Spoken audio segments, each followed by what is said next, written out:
जी जनाब, once again welcome back after a break. और इस वक्त हमारे साथ यहाँ पर जो मेहमान मौजूद हैं उनके बारे में बताती चलूँ। He is election commission of Pakistan spokes person. तो आइए उन्हें वेलकम करते हैं। हमारे साथ यहाँ पे मौजूद है चौधरी नदीब कासिम साहब। अस्सलाम वालेकुम जी। जी वालेकुम सलाम। सर कैसे हैं आप? अल्लाह का करम, शुक्र अल्लाह। एक दफ़ा फिर आपको वेलकम करूंगी। पहले भी हम बहुत सारी चीज़ों को इलेक्शंस के हवाले से डिस्कस कर चुके हैं और आज भी हमारी पूरी कोशिश है बहुत मुख्तलिफ चीज़ों को, जो आप लोगों के सिनेरियोस चल रहे हैं, जो पिछले साल चीज़ें गुजरी हैं, उन सारी चीज़ों को सामने लेकर आएँ। तो सबसे पहला जो मेरा आपसे सवाल है वो यही है कि 2020 के अंदर जो भी आप लोगों की परफॉर्मेंसेस थी और जो इनिशिएटिव्स थे वो क्या थे, वो ज़रा हमें प्लीज़ बताइएगा। जी शुक्रिया। सबसे पहले तो मैं ये बताना चाहूँगा कि इलेक्शन कमीशन ऑफ पाकिस्तान जो है उसका शुमार उन चंद सरकारी इदारों में है जी, जो अपनी 5 साला मनसूबाबंदी करते हैं। जी बिल्कुल। और फिर उस प्लान के तहत जो प्लान फाइनलाइज होता है उसके तहत अपनी वर्किंग जो है उसको 5 साल के दौरान पूरा करते हैं। बिल्कुल सही बात है। तो अगर 2020 को देखें तो आपको पता है कि ये कोरोना कोविड-19 जो है उस पेंडेमिक की वजह से जो एक्टिविटीज़ थी वो उस तरह से नहीं हो पा रही थी। लेकिन इलेक्शन कमीशन ने इस क्राइसिस के बावजूद जो अपनी आइनी और कानूनी जिम्मेदारियां थी उनको उनसे ओहदा बरा होने के लिए इलेक्शन कमीशन जो है वो मुतहरक रहा है।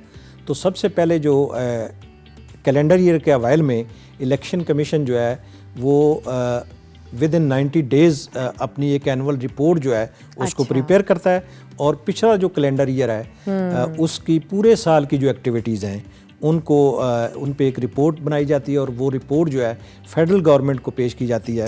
और फेडरल गवर्नमेंट फिर जो है उसको पार्लियामेंट के सामने ले डाउन करती है और जो इलेक्शन कमीशन की एक्टिविटीज़ हैं वो पार्लियामेंट के सामने रखी जाती हैं। ठीक है। तो इस तरह इलेक्शन कमीशन ने 2020 में भी अपनी जो एनुअल रिपोर्ट थी कैलेंडर ईयर 2019 की उसको फेडरल गवर्नमेंट को सबमिट कर दिया। उसके बाद अगर देखें तो हमारे पास जो वोटर रजिस्ट्रेशन का प्रोसेस है ये कंटिन्यूस अमल होता है और ये चलता रहता है। अच्छा। तो वोटर रजिस्ट्रेशन जो है उसमें जो जेंडर गैप है, जो ख़वातीन और मर्द हज़रात हैं उनकी जो रजिस्टर्ड वोटर हैं उनके दरमियान जो गैप है वो तकरीबन 10% के करीब है। अच्छा। तो उस गैप को रिड्यूस करने के लिए जो ही हमारे चीफ इलेक्शन कमिश्नर साहब जो हैं उन्होंने अपने ओहदे का हलफ लिया। ठीक है। तो उन्होंने इस पे एक मीटिंग कॉल की और इस गैप को रिड्यूस करने के लिए एक पायलट प्रोजेक्ट है उसका आगाज़ किया। अच्छा। वो पायलट प्रोजेक्ट हमने मुल्क के अंदर तकरीबन 21 डिस्ट्रिक्ट्स जो है उनको सिलेक्ट किया गया और 230 इलेक्टोरल एरियाज़ जो हैं उनके अंदर जाके हमने ये वजूहात जानने की कोशिश की कि क्या वजह है कि जो ख़वातीन के वोट हैं वो मर्दों की निस्बत कम रजिस्टर होते हैं। चूँकि वोटर की जो रजिस्ट्रेशन है वो एक इस वक्त वन विंडो ऑपरेशन है, सिविल रजिस्ट्रेशन है। जब भी कोई आदमी अपना कार्ड जो है वो नादरा के पास रजिस्टर करवाने के लिए जाता है तो उसने अपने फॉर्म पे अपना ऑप्शन देना होता है कि उसने अपना वोट जो है वो कौन से ड्रेस पे, शनाख्ती कार्ड के ड्रेस पे रजिस्टर करवाना है, वो परमानेंट एड्रेस हो या टेम्परेरी। तो जो ही वो कार्ड रजिस्टर होता है तो वो ऑटोमेटिकली डाटा जो है नादरा इलेक्शन कमीशन को ट्रांसमिट कर देता है और वोट रजिस्टर हो जाता है। बिल्कुल। तो जब तक वो ख़वातीन जिनके वोट आईडी कार्ड नहीं बने हुए तो उनका वोट रजिस्टर नहीं हो सकता। बिल्कुल सही। तो ये वजूहात जानने के लिए कि क्यों ऐसा है कि ख़वातीन जो हैं उनके वोट कम रजिस्टर है, इसका मतलब उनके आईडी कार्ड की रजिस्ट्रेशन कम है। अच्छा। तो हमने इलेक्शन कमीशन ने एक पायलट प्रोजेक्ट कंडक्ट किया। वो पायलट प्रोजेक्ट जो है वो उसकी रिपोर्ट फाइनल हो चुकी है। अब हम उस पायलट प्रोजेक्ट की जो रिकमेंडेशंस हैं अच्छा, उनकी रोशनी में आगे फील्ड में इम्प्लीमेंटेशन के लिए जा रहे हैं। ठीक तो है। ये भी काम 2020 के दौरान हमने कंडक्ट किया। सही। उसके बाद आपने देखा कि लोकल गवर्नमेंट इलेक्शंस जो हैं जी उनके कंडक्ट जो हैं वो भी आलमोस्ट अब चारों प्रोविंसेस के अंदर ड्यू हैं। बिल्कुल। तो उसके लिए पंजाब के अंदर और केपी के अंदर जो है लोकल गवर्नमेंट के लॉज जो हैं अच्छा, उनको सूबाई हुकूमतें जो हैं वो उनकी ड्यूटी थी कि वो लोकल गवर्नमेंट एक्ट और रूल जो है उनको फाइनल करें। अच्छा। तो उन एक्ट्स और रूल को फाइनलाइज करने में जो इलेक्शन कमीशन का रोल है, तो उस कोऑर्डिनेशन और फिर इलेक्शन कमीशन का कंडक्ट ऑफ इलेक्शन के हवाले से जो फीडबैक है वो मुतलका प्रोविंशियल गवर्नमेंट्स जो हैं उनको हमने प्रोवाइड किया। और इस तरह जो पंजाब के लाज हैं और केपी के लाज हैं, लोकल गवर्नमेंट के लाज जो हैं उनको वो फाइनल हुए इसी साल के अंदर। उसके साथ साथ फिर हमने डिलिमिटेशन का अमल जो इलेक्शन कंडक्ट करवाने के लिए जो लोकल गवर्नमेंट के इलेक्शन ड्यू हैं उनकी डिलिमिटेशन जो है दोनों प्रोविंसेस के अंदर वो डिलिमिटेशन की जो रिक्वायरमेंट्स थी वो भी फिल की। फिर कंटोनमेंट बोर्ड जो हैं उनके इलेक्शन भी ड्यू हैं, उनके लिए जो डिलिमिटेशन का प्रोसेस है उसको कंप्लीट किया। तो ऑलमोस्ट ये केपी के अंदर और जो कंटोनमेंट बोर्ड्स हैं वहाँ पे ये डिलिमिटेशन ऑफ कॉन्स्टिट्यूंसीज का प्रोसेस जो हल्का बंदियों का प्रोसेस है वो मुकम्मल हो चुका है। और जो पंजाब के अंदर है वो इब्तदाई ड्राफ्ट जो है वो पब्लिश होने को जा रहा है। सही। तो इस तरह से ये लोकल गवर्नमेंट के कंडक्ट के हवाले से भी इलेक्शन कमीशन ने जो है प्रोविंशियल गवर्नमेंट्स को जो है वो सपोर्ट प्रोवाइड की। इसी तरह अगर देखा जाए तो टेक्नोलॉजी का इस्तेमाल जो है उसकी तरफ भी इस साल में फोकस किया गया। और जब हमारे चीफ साहब की हदायत के मुताबिक कंप्लेंट मैनेजमेंट सिस्टम जो है वो लॉन्च किया गया। अच्छा। ताकि किसी भी तरह की इदारे के साथ किसी को अगर ग्रीवियंसेस हैं तो वो चाहे इलेक्टोरल प्रोसेस के हवाले से हों या चाहे वो HR के हवाले से हों, तो किसी भी किस्म की कंप्लेंट जो है वो ऑनलाइन इलेक्शन कमीशन को की जा सकती है। सारी चीजें ऑनलाइन हो चुकी हैं, इसका मतलब कंप्लेंट मैनेजमेंट सिस्टम ऑपरेटिव है। और वो उसके जरिए उसको लोगों को जो असेस है इलेक्शन कमीशन की ये तो एक तरह से और आसानी पैदा हो गई, लोगों के लिए पैदा कर दी गई है। इसके साथ साथ अगर देखा जाए तो रेशनलाइजेशन का अमल जो है वो भी ग्रेड इसी 2020 में इलेक्शन कमीशन की तरफ से किया गया। इस चीज़ को देखा गया कि कहाँ पे लोग जो HR है उसकी रिक्वायरमेंट क्या है, जो right man eight right place जो है उस फार्मूले को अडॉप्ट करते हुए कुछ पोस्टें जो हैं वो क्रिएट की गई। जहाँ पे कुछ पोस्टें सरप्लस थी उन पोस्टों को अबालिश किया गया। अच्छा। और जहाँ पे पोस्टों की रिक्वायरमेंट थी, ज़रूरत थी, वहाँ पे जो पोस्टें हैं वो क्रिएट की गई। तो इस तरह से अगर देखा जाए तो 2020 का साल जो है वो इलेक्शन कमीशन के लिए एक मसरूफ तरीन साल रहा है। सही बात है। फुल होमवर्क कर आप लोग तैयारी के साथ आगे बैठे हैं कि अब कोई भी जैसे कमी बेशी पिछले सालों में अगर देखी गई हो वो सारी चीज़ें अब पूरी हो चुकी हैं कि अब मज़ीद इंशाल्लाह और कोई ऐसी हैसल सामने नहीं नज़र आ रही है आपको मज़ीद। इंशाल्लाह हम तो देखें इलेक्शन कमीशन का काम है कि free fair and transparent election जो है उनको कंडक्ट करना। और जब इलेक्शन का एक कंडक्ट हो जाता है तो उसके बाद का जो पीरियड होता है वो एक्चुअली रिफॉर्म्स का पीरियड होता है। ठीक है। तो इस वक्त इलेक्शन कमीशन जो है अपने जो जितने भी इलेक्टोरल एक्टिविटीज़ हैं उनको इम्प्रूव करने के लिए, उनमें बेहतरी लाने के लिए इस वक्त कोशिश है। और हमारी जितनी भी एक्टिविटीज़ हो रही हैं वो सारी इस गर्ज से हो रही हैं। अच्छा। कि आने वाला जो जनरल इलेक्शन है जो कि 2023 में ड्यू है, बिल्कुल, तो उसको हम किस तरह से बेहतर एग्जीक्यूट कर सके। बिल्कुल। अच्छा, जो भी आपने ऑनलाइन कंप्लेंट्स के हवाले से बात बताया तो प्लीज़ ज़रा थोड़ा सा उसको एक्सप्लेन करें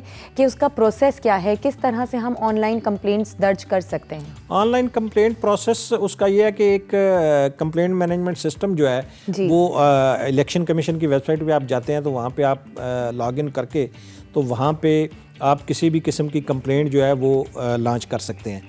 तो वो जो कंप्लेंट है वो directly honourable chief election commissioner साहब के डेस्क पे भी सीन हो रही होती है। अच्छा। और जो रेलेवेंट होता है हमारा विंग है तो वहाँ पे वो कंप्लेंट जो है वो फॉरवर्ड कर दी जाती है। तो जो रेलेवेंट विंग है ऑनलाइन उसकी डिस्पोजल करके तो जो मुतलका कंप्लेनेंट है उसी की ईमेल के जरिए वो कंप्लेंट आ रही हैं तो उसी पे प्रॉपर रिप्लाई जो है इमीडिएटली वो चली जाती है। कि ये डिस्पोजल जो कंप्लेंट आई है उसकी डिस्पोजल जो है वो किस तरीके से हो रही। तो वो जो कंप्लेनेंट है उसको फिर अपडेट करने के लिए उसी मेल पे जहाँ से वो कंप्लेंट आ रही होती है वहीं पे रिप्लाई चली जाती है। जिससे ये फायदा हो गया कि जो कंप्लेंट करने वाला है वो अपने घर से बैठकर भी अपनी ईमेल के जरिए अपनी कंप्लेंट चेक कर सकता है। वो जाने का और वो कतारों में लगने का जो एक सिलसिला था वो खत्म हो। हाँ, ये बेहतरीन हो गया।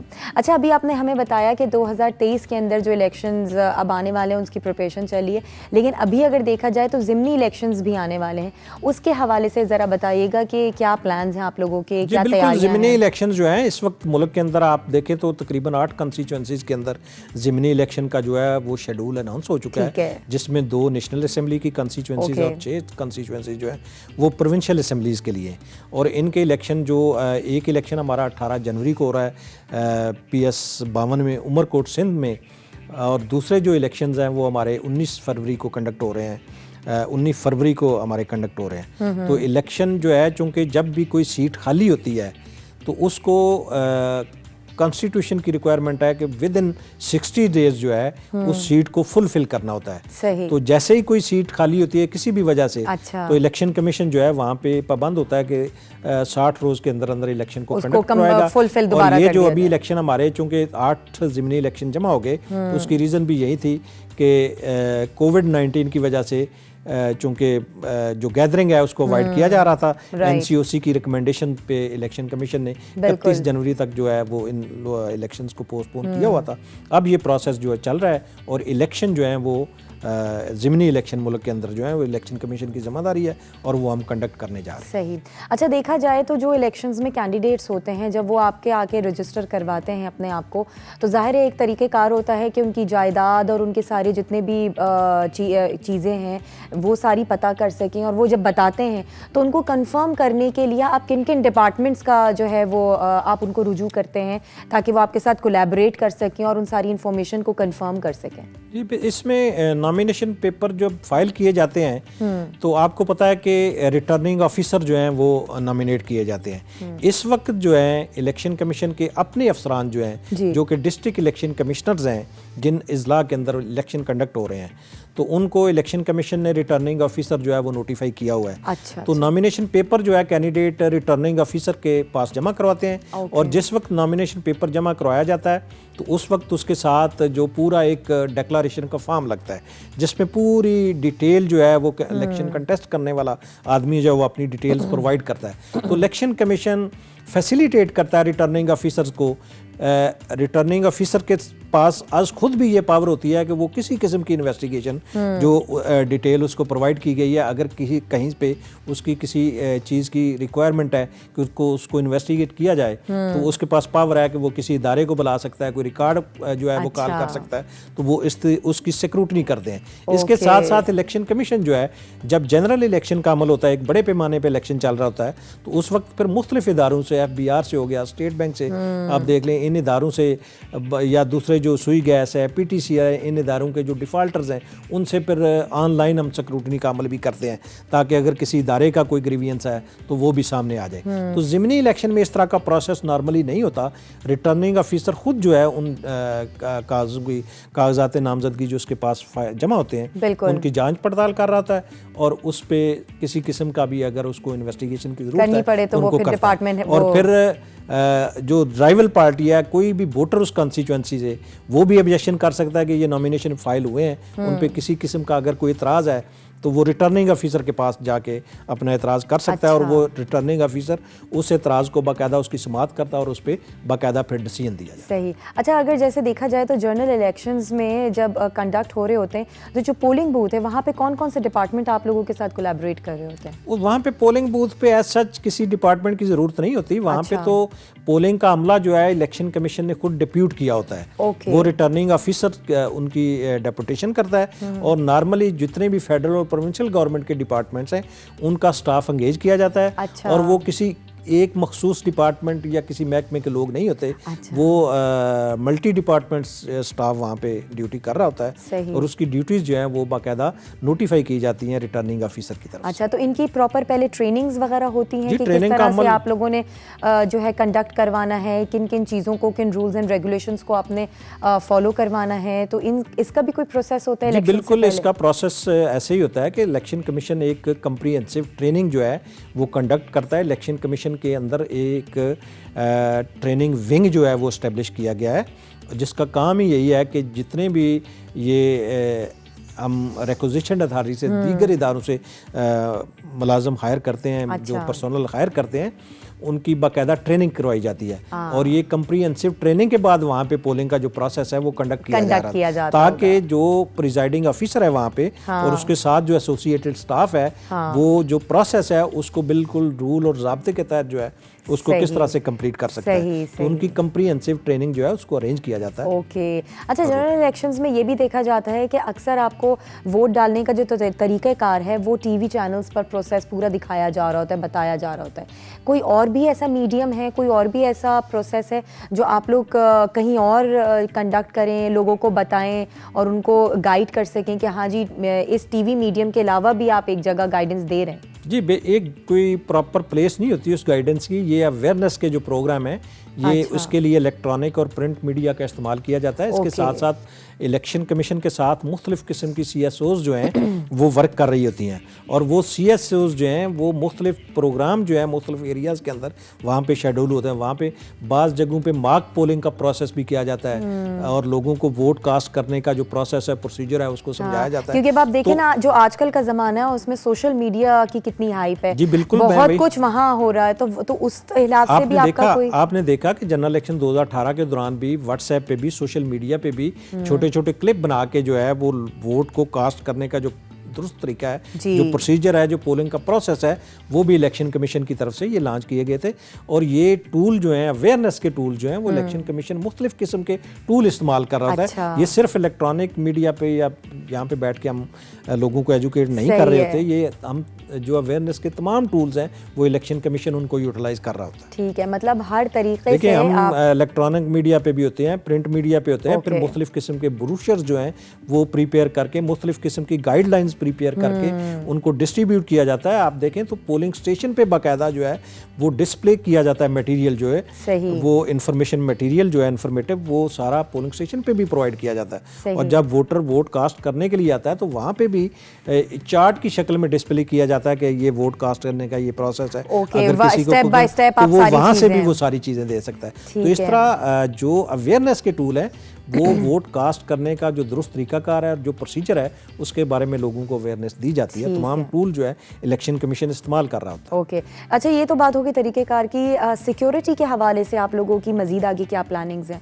सिक्योरिटी देखें, ये इंश्योर किया जाता है कि जो वोटर है उसको वोट कास्ट करने के लिए जब पोलिंग स्टेशन पे आना है या किसी कैंडिडेट ने इलेक्शन कंटेस्ट करना है, जो पोलिंग का जो उसका पीरियड है अपना कैंपेन का, तो उसमें सिक्योरिटी प्रोवाइड जो इंश्योर किया जाता है कि लोगों को, कैंडिडेट्स को जो इलेक्शन कंटेस्ट कर रहे हैं तो उनकी सिक्योरिटी को भी इंश्योर किया जाए। और उसके साथ साथ पोलिंग स्टेशन पे जहाँ पे वोटर ने जाके अपना वोट कास्ट करना है उसको किस तरह से पुरअमन बनाया जाए कि जब वोटर अपना वोट कास्ट करने के लिए जाए तो उसको किसी किस्म की सबसे ज्यादा इम्पोर्टेंट जब वोटिंग चेक हो रही होती है दिशवारी का जो अमल है वो ना आए। तो वो प्रॉपर सिक्योरिटी अरेंजमेंट की जाती है और वहाँ पे तमाम लॉ एनफोर्समेंट एजेंसीज जो इलेक्शन कमीशन मुनासिब समझता है कि जिनकी मौजूदगी सिचुएशन के लिए ज़रूरी है, जब पोलिंग स्टेशन एस्टेब्लिश किए जाते हैं तो उनको कैटेगराइज किया जाता है कि ये हाईली सेंसिटिव पोलिंग स्टेशन है, ये सेंसिटिव पोलिंग स्टेशन है, ये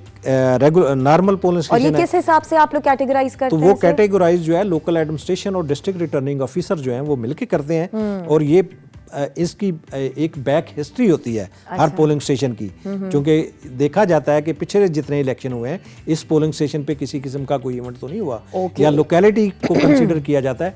तो ये बुनियादी तौर पे जो है जो लोकल पुलिस है, लॉ इन्फोर्समेंट एजेंसीज हैं, इसमें ये इंफॉर्मेशन प्रोवाइड करती हैं कि ये फलां एरिया में फलां पोलिंग स्टेशन जो है उनको सेंसिटिव या हाईली सेंसिटिव डिक्लेयर किया जाता है। तो वहाँ पे फिर उस हिसाब से सिक्योरिटी का अरेंज किया जाए, अरेंजमेंट होते हैं ताकि वोटर जो है उसको किसी किस्म की दिक्कत ना हो। सही। अच्छा, अभी तो सर आपने बता दिया 2020 के हवाले से कि आपने क्या क्या इनिशिएटिव्स लिए, क्या परफॉर्मेंसेज हुई। अब 21 के अंदर आप क्या समझते हैं कि आप लोगों की क्या आगे की प्लानिंग है?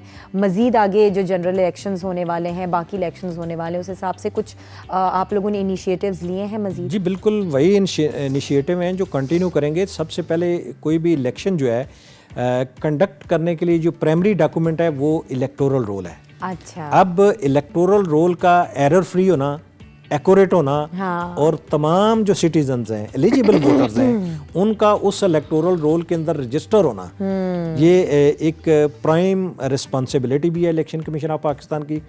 और 2021 में ये फोकस किए हुए है इलेक्शन कमीशन कि हम अपना जो इलेक्टोरल रजिस्टर है उसमें जो जेंडर गैप है हम उसको किस तरह से रिड्यूस करेंगे। तो इस पे मैंने जैसे पहले भी जिक्र किया कि अब हम इम्प्लीमेंटेशन जो फेज़ है उसको स्टार्ट करने जा रहे हैं और कोशिश की जाएगी कि ज़्यादा से ज़्यादा लोगों जो ख़वातीन हैं स्पेशली उनके वोट जो है उनको रजिस्टर किया जाए। और वोट का रजिस्ट्रेशन जिस तरह मैंने पहले भी जिक्र किया, मैं दोबारा बात करूँगी, ये बड़ी एक अहमियत की अमल बात है कि वोट की रजिस्ट्रेशन अब कोई मुश्किल अमल नहीं है। आप अपना आईडी कार्ड नादरा के साथ रजिस्टर करवाएंगे, बिल्कुल, और तो ऑटोमेटिकली आपका वोट जो है वो वोटर रजिस्टर में चला जाएगा। सही। आज ज़रूरी ये है कि आप अपना शनाख्ती कार्ड जो है उसका अंदराज करवाएं। बिल्कुल हाँ। इन केस कि अब वोट कानूनी तौर पे सिर्फ 2 एड्रेसेस पे हो सकता है। अच्छा। एक तो आपके आईडी कार्ड पे जो परमानेंट एड्रेस होता है उस पे, या आपका जो आईडी कार्ड पे टेम्परेरी एड्रेस है। अब थर्ड एड्रेस पे स्वाय मुलाजमीन के किसी दूसरे आदमी का वोट दर्ज नहीं हो सकता। ओके, अच्छा, ये जो हमने अभी रजिस्ट्रेशन की बात की, अच्छा आप कुछ कह रहे हो उसके बाद में आगे। तो उसमें फिर ये है कि आप अपना इलेक्शन कमीशन ये फोकस करेगा कि जहाँ पे जेंडर गैप जिन हलकों में, जिन कॉन्स्टिट्यूंसीज में ज़्यादा है, मर्दों के वोट ज़्यादा रजिस्टर हैं, ख़वातीन के कम है, तो वहाँ पे हम फोकस करेंगे कि हम अपनी रजिस्ट्रेशन को इम्प्रूव करें और इंश्योर किया जाए नादरा की कोलैबोरेशन के साथ कि ख़वातीन के जो आईडी कार्ड हैं उनको रजिस्टर किया जाए और उनको इलेक्टोरल रजिस्टर का हिस्सा बनाया जाए ताकि वो आने वाले इलेक्शन में ख़वातीन भी मर्दों के बराबर जाके अपना राइट ऑफ वोट जो है उसको एक्सरसाइज। बिल्कुल। अच्छा, ये तो सर रजिस्ट्रेशन की बात हो गई और ये तो इस तरह से हो गया कि जो रजिस्टर किया एंड देन आप जाके कर सकते हैं, लेकिन अगर सूरत हाल पिछले से लेकर अब तक के उसमें देखें तो कोई इंक्रीज़ आया है वोटिंग में, जो लोग खुद अपनी उससे जाकर वोट डालते हैं? क्योंकि अक्सर लोगों को देखा जाता है कि उनके पास रजिस्टर्ड जगह मौजूद है कि हाँ जी यहाँ हमने फ़लानी जगह जाके वोट डालना है, लेकिन वो नहीं जा पाते। तो जो ये रेटिंग है ये किस तरह से आप लोग चेक करते हैं? ये टर्न आउट होता है। एक्चुअली देखें हर इलेक्शन में एक कास्टिंग का टर्न आउट होता है। अगर जनरल इलेक्शन 2018 को देखें तो ये टर्न आउट तकरीबन 53% के करीब रहा है। अच्छा। तो इस टर्न आउट को इंक्रीज़ करने के लिए अवेयरनेस के जो टूल्स हैं उनको इलेक्शन कमीशन यूटिलाइज़ कर रहा है और हमारी कोशिश होगी कि जो आने वाले इलेक्शन है उसमें ज़्यादा से ज़्यादा लोग पार्टिसिपेट करें।